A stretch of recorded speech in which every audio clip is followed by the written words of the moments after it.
தாவேகா Joseph Vijay அவர்கள் மீண்டும் சேலத்திலே பிரச்சாரம் செய்வதற்காக அனுமதி கேட்டிருக்கிறார். தேர்தல் கமிஷனுக்கு ஏற்கனவே இந்து மக்கள் கட்சி சார்பிலே கோரிக்கை புகார் மனுவை அனுப்பியிருக்கிறோம். தாவேகாவினுடைய அரசியல் பதிவை ரத்து செய்ய வேண்டும். தாவேகா ஒரு அரசியல் கட்சியே கிடையாது.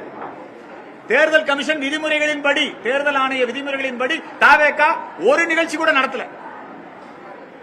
18 வயது பூர்த்தியானவங்களுக்கு தான் கட்சி. ஆனா தாவேகா கூட்டத்தில் என்ன 18 கை குழந்தைகள் எல்லாம் எடுத்துட்டு வர்றாங்க. அவங்க நடத்துற எல்லா நிகழ்ச்சிகளையுமே சட்டம் ஒழுங்கு சீர்குலைவு, வன்முறை, உயிரிழப்பு. 40 பேர் செத்து போயிட்டான். எஃப்ஐஆர் போட்டிருக்கிறாங்க ஆளுங்கட்சி. ஆனா அவங்களை கைது செய்யல, நடவடிக்கை எடுக்கல. யார் தான் கொண்டா? 40 பேர். அந்த மரணத்துக்கு நீதி என்ன? இந்த குற்றத்துக்கு காரணம் யாரு?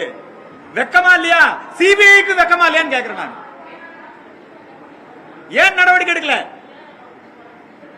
இந்த மரணங்களுக்கு காரணம் யார்? தாவேகாவா? தாவேகா மேல நடவடிக்கை எடு. சரி, அந்த இடத்துல சட்டம் ஒழுங்கை சரியாக பராமரிக்காமல் பாதுகாப்பு கொடுக்க தவறிய திமுகவா? திமுக மேல நடவடிக்கை எடு. அரசு அதிகாரிகள் மேல நடவடிக்கை எடு. 40 பேர் செத்து போயிருக்கிறான், மறுபடியும் அவன் கூட்டத்துக்கு வர்றாங்கிறான். நீதிமன்றம் இதை வேடிக்கை பார்க்க கூடாது. நீதிமன்றம் நடவடிக்கை எடுக்க வேண்டும். அரசியல் காரணங்களுக்காக பயந்து கொண்டு மறுபடியும் அவங்களோட கூட்டணி சேர்ந்துடலாமா, அவரை கைது பண்ணா மக்கள்கிட்ட அணுதா, இதை பார்க்காதப்பா. 40 பேர் செத்து போயிருக்கிறான். எஃப்ஐஆர் போட்டிருக்கிற எஃப்ஐஆர்ல யார் யார் பேர் இருக்கு, அவங்க மேல என்ன நடவடிக்கை எடுத்திருக்கிற? சிபிஐ எஃப்ஐஆர்லயே அதே பேர் இருக்குது. இத்தனை நாளாக யாரையும் கைது பண்ணல. இதுக்கு மத்தியில் அவங்க இன்னொரு நிகழ்ச்சி நடத்திற்கு அனுமதி கேட்கிறாங்க. ஆகவே அந்த நிகழ்ச்சியை நீதிமன்றமும் தடை செய்ய வேண்டும், காவல்துறையும் தடை செய்ய வேண்டும்.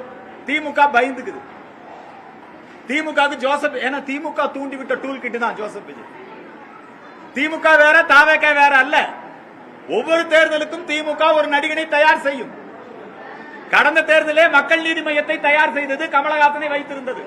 இப்ப கமலஹாசன் என்னங்கிறாரு, நான் ரிமோட்டை ஏன் உடைச்சேன்னா வேற எவனாவது தூக்கிட்டு போயிருவானு உடைச்சாங்க. நீ கையில் இருக்க டார்ச் லைட்ல கலைஞர் டிவி உடைச்சு போட்டு இப்ப என்னங்கன்னா ரிமோட்டை உடைச்சிட்டாங்கிறாரு. அந்த ரிமோட்டை யார் யார் தூக்கிட்டு போனா? ஜோசப் விஜய் தூக்கிட்டு போயிட்டாரா? அதே கமலஹாசன் தான் இப்ப ஜோசப் விஜய். என்னெல்லாம் திமுக சொல்லுதோ அதையெல்லாம் இவங்க 2 பேர்த்தோட நோக்கம் என்ன? பிஜேபி பக்கம், ஏடிஎம்கே பக்கம் ஓட்டு போயிடக்கூடாது. ஓட்ட பிரிக்கிறதுக்காக திமுக டூல் கிட்டா தான்.